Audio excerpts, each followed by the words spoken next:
Do you like the convenience of having canned beans on your shelf, but not the price tag that goes along with it? Are you trying to save money and stock your pantry at the same time? Well, if so, then stick around because you're not going to want to miss today's video.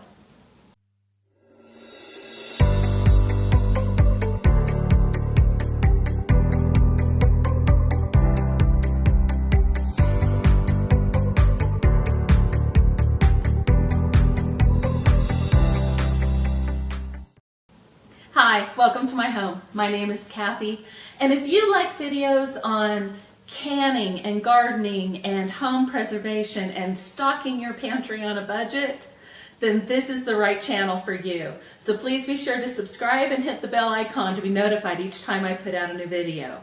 Well, in today's video, we're going to be canning beans. Now, I'm going to be using the no-soak method, so this is going to be very quick, super easy, and a great way to stock your pantry with convenient foods ready to eat when you are. So let's get going with today's video. So today I'm going to be canning up 19 pints of beans. I'm using regular mouth jars because I like to save my wide mouth jars for doing meat. And so what I'll be doing is about 1.5 pounds of pinto beans. I'll be doing 3 jars of Great Northern beans, 3 jars of red kidney beans, and 3 jars of black beans. So my beans have been rinsed and drained. I went through them and made sure there weren't any rocks. I pulled out any that didn't look good, and I also pulled out the ones that were just half shell.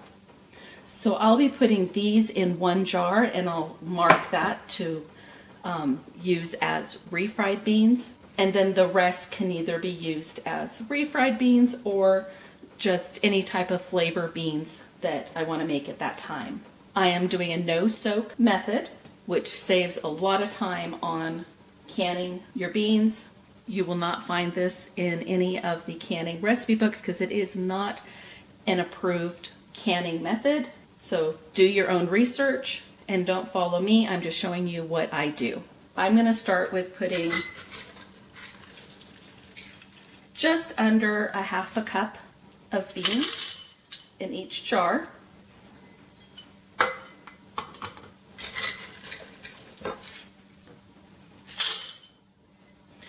If you do a full 1/2 cup, it'll just make the beans a little bit thicker,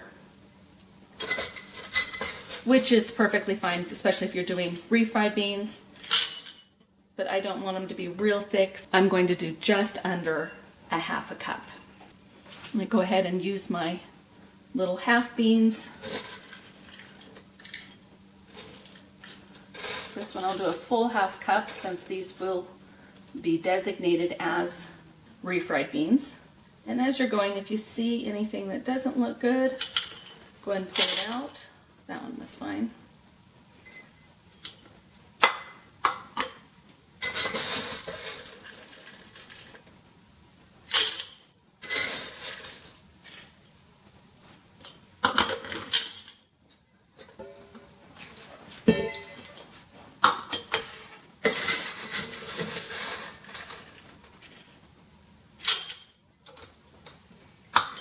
Now I may have missed some of the half beans, but for the most part I got them all.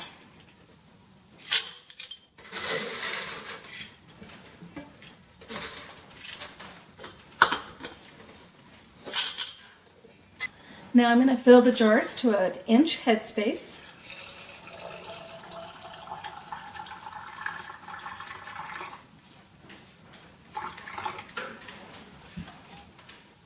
I'm going to debubble.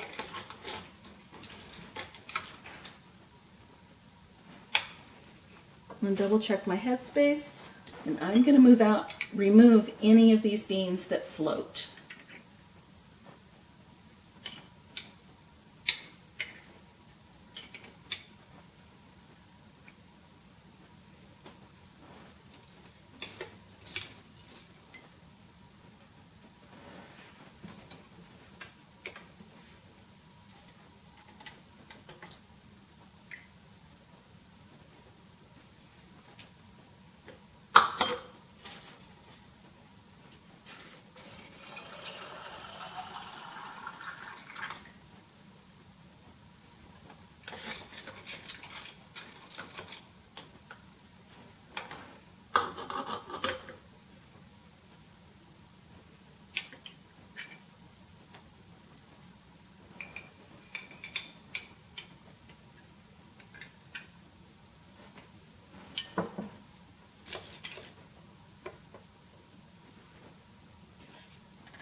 Once you have your water in, you want to wipe the rims.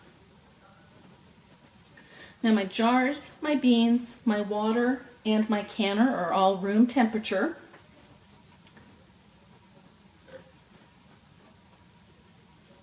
And since this doesn't contain fat, I'm just using water on a paper towel to wipe the rims. My lids are clean. Put on a lid.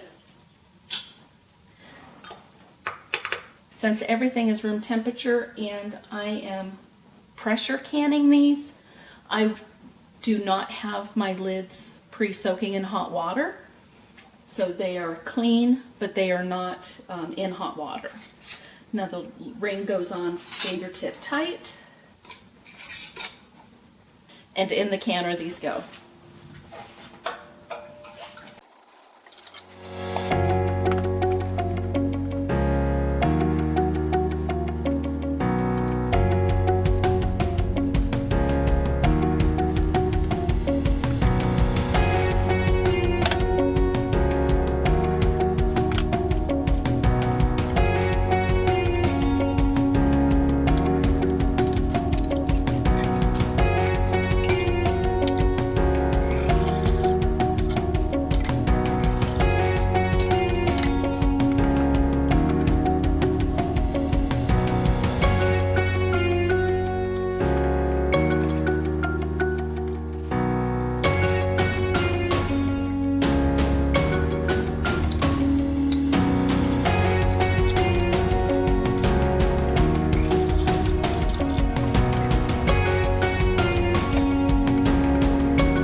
Now if you were going to do quart-sized jars, then you would do a cup of beans instead of half a cup.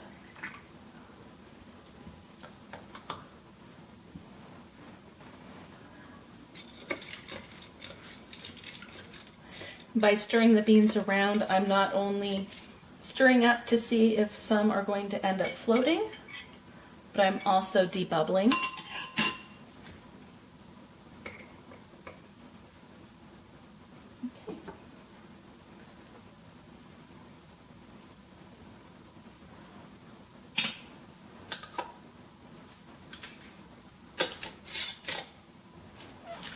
So now that the 9 pints of pinto beans are in the canner, I'm going to go ahead and wash up the black beans and the kidney beans and the white northern beans and fill the remaining jars.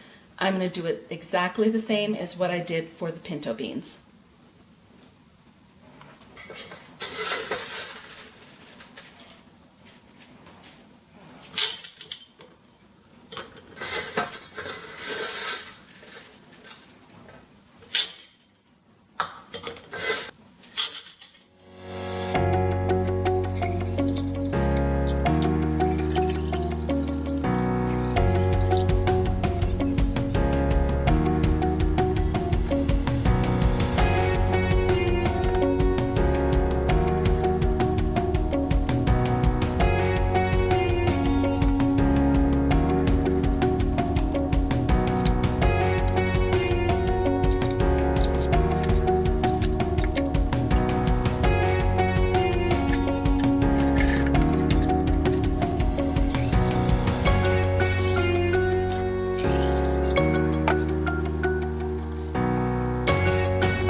Okay, all of my jars are in the canner. I did double stack them.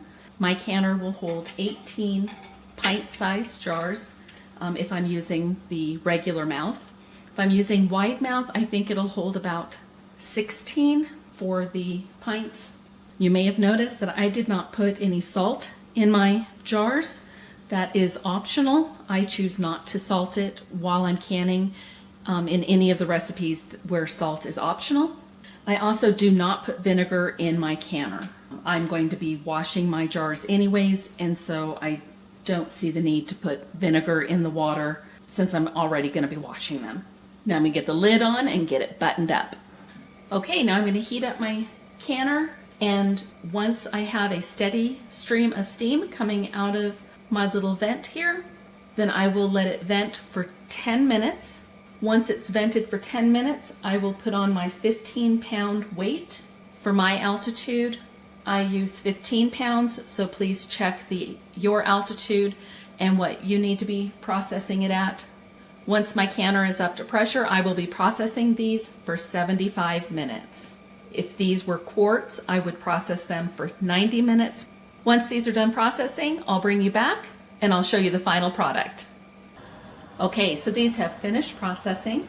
I let the pressure come all the way down. Then I removed the lid. I've let them sit here for about 10 minutes and they've already started to seal up. I've heard a couple of pings already.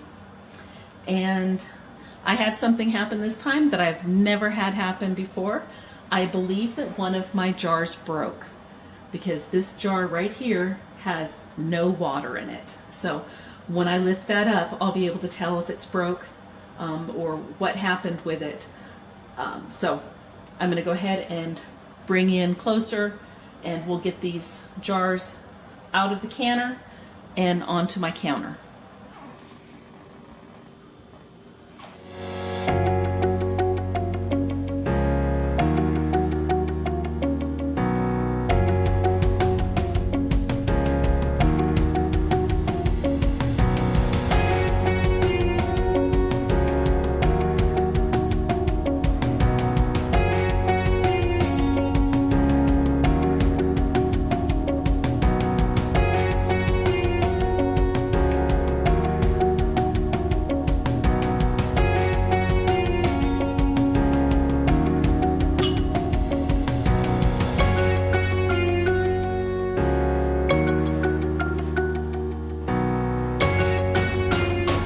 So there we have it, 17 pints of canned beans. So this is the jar that didn't have any liquid left. And look.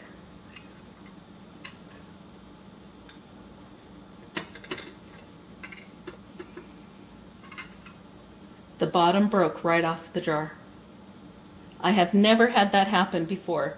Please let me know if any of you have experienced that. I'm glad I found it in the canner and not outside the canner.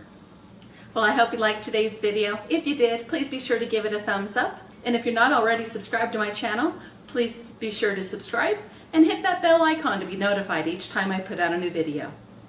Well, until next time, I hope you have an amazing day, and we'll see you on the next video. Bye now.